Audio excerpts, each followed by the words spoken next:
The Basketball Diaries is a 1995 American teen crime drama film directed by Scott Kalvert, starring Leonardo DiCaprio, Lorraine Bracco, James Madio, and Mark Wahlberg. The film is an adaptation of Jim Carroll's autobiographical work of the same name, which tells the story of Jim's teenage years as a promising writer and high school basketball player who falls into the use of heroin with his misfit friends. The story begins when Jim, who is at his school, is often punished by his teacher. Jim attends a Christian school. As school children, Jim and his friends often skip school, make trouble everywhere and do as they please. Even though they are naughty, they excel in basketball because Jim, Mickey and Neutron are school athletes, except for Pedro because of his short body, he only becomes the official team. One day they were getting ready to compete with another school, and before the match, Jim asked his friends to sign a ball for Bobby, their friend who was in the hospital. The match began. Jim and his friends appeared like a team that deserved to win. In the middle of the game, Pedro has another task, namely stealing in the opponent's locker. In short, they won the match. When they had lunch, the opposing team was suspicious of them. Of course they came to ask about their lost items. Trouble ensued, but the four of them easily beat all opponents mercilessly and then ran from there. At night, Jim visits Bobby, his best friend since he was 3 years old. Jim then delivered the ball, which was signed by all team members. Bobby has cancer, so he has to lie in the hospital. That night, to cheer up his friend, Jim took Bobby out of the hospital, toured the city and saw the crowds. Even Jim took Bobby to a naughty place to cheer him up, but while there, Bobby asked Jim to take him back to the hospital. It seems, Bobby is not happy with it, maybe because his condition is not what it used to be. Jim also has another hobby, namely writing. He will write all the experiences he experiences in a book that he always carries with him everywhere. He wrote many things and about many people, including his friends. Jim has another basketball friend, a guy named Reggie. They often play together despite the age difference. Jim's pleasant demeanor makes Jim easy to get along with. When Jim was playing, his friends came and asked him to go, but because Jim was still playing, Mickey read Jim's diary for fun, and Jim was not happy about it, because it was his privacy. One day Neutron asked Jim to go. He invited Jim to meet 2 of his girlfriends. There Jim was given drugs, and they also committed juvenile delinquency. Another day, Bobby finally dies, a sad event for Jim because they have been friends since childhood. Jim was entertained by his friends by playing basketball. But the sadness of losing Bobby can't just go away.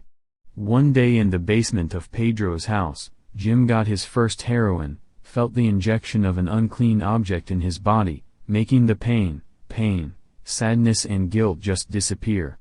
Because of that, drastic changes were experienced by Jim. At first it was just fun for the weekend, but eventually because of the momentary pleasure Jim started wearing it another day, until he got addicted. He and his friends did something out of the ordinary. It's like robbing an old woman on a deserted street. Jim's life starts to become abnormal. His nose doesn't feel good, his feet hurt like playing 6 games, and there's always a voice that says just one more time and then we stop. Even during basketball practice, Jim often went to the toilet just because he wanted to use heroin. Jim actually wanted to stop, but unfortunately the heroin had entered his body until his mind was no longer healthy. Even in class he fell asleep throughout the lesson. Not only Jim, Pedro and Mickey also use heroin as well. Even before the game, they share heroin together, but not for Neutron. He's the only one who still has common sense. Neutron loves Jim. He warns Jim about their dream of becoming professional basketball players. But Jim rejected that advice. Predictably, Jim and Mickey couldn't focus during the game. They even messed up everything because they got drunk on the field. Because of that, the principal also gave customers to them not to be allowed to play basketball at school. Because of that, Jim also said if he couldn't play basketball anymore, he would be out of school. Their resignation was approved by the school principal. At home, Jim was scolded by his mother, not because he was expelled from school, but also for taking drugs. Finally his mother threw him out and Jim left his house that night. Of course the mother was sad. The only child became addicted and self-destructive. To get money, the three of them were desperate to steal cars to sell to dealers. But unfortunately, because they were too drunk and didn't read the no parking sign, the stolen car was towed. They failed to get the money and Mickey was beaten until he broke his bones. They have no place to live, so they sleep in a makeshift place, a place for the unemployed and the homeless to sleep. Jim's downturn. The mother continues to pray for Jim, hoping he will get enlightenment and return to the right path. The three of them got into trouble again. One night, they robbed a bar to steal money. At that time Pedro was drunk, so he was just having fun. Seeing that, Mickey was angry because he could get them caught. When the police arrived, Mickey and Jim were forced to leave Pedro, who was drunk, until finally Pedro was arrested. Jim and Mickey then went to the bar with the money they had. There, Jim was shocked when he saw a neutron on television who had become a professional basketball player. A dream that they should achieve, but all destroyed because of drugs. In the midst of his despair, Jim sold fake heroin, so he was beaten by the people who bought it. Jim lay unconscious in the snow. Luckily Reggie found him and brought him home. When he woke up and was about to leave, he looked for the heroin that was in the jacket. Turns out Reggie had taken it. Jim begged Reggie to give him heroin. But Reggie refuses and throws it down the toilet. Reggie is angry with Jim and wants to help him.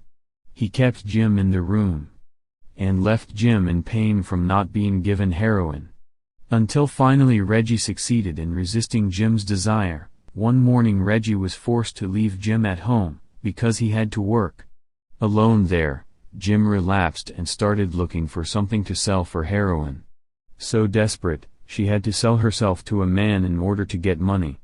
After that he also met with Mickey, asked him to look for heroin to get high. They buy from dealers on the street, and unfortunately what they get turns out to be fake. Mickey was angry and took out a gun and chased the person. They chased them up to the roof of a tall building. Mickey loses control, accidentally pushes him down and dies. Mickey was eventually arrested by the police for killing the man. Jim had no other choice but to return to his mother's house. Jim asked for money, but the mother would not give. Because the mother, Jim would buy heroin if she gave him the money. Because no money was given, Jim was angry and cried. The mother from inside the house also called the police to make a false report so that the police came there. Jim was under the police and went to jail. During the 6 months he was detained, he was finally healed and clean, even though it was actually easier to get heroin in prison. But Jim spends his time writing his diary so he's clean and drug-free. After he gets out of prison, he meets Pedro, his old friend who is still an addict, and invites Jim to use him together again. But Jim refused and they parted ways. Jim Carroll was then a writer of books and novels. He also often performs poetry and monologue performances on stage. The message of this film is, drugs can ruin a perfect dream. Jim, who has many talents, was finally destroyed by drugs, but because of his strong determination, he was finally able to get back up and organize his life. Maybe that's all for this video. Thank you for watching and don't forget to subscribe.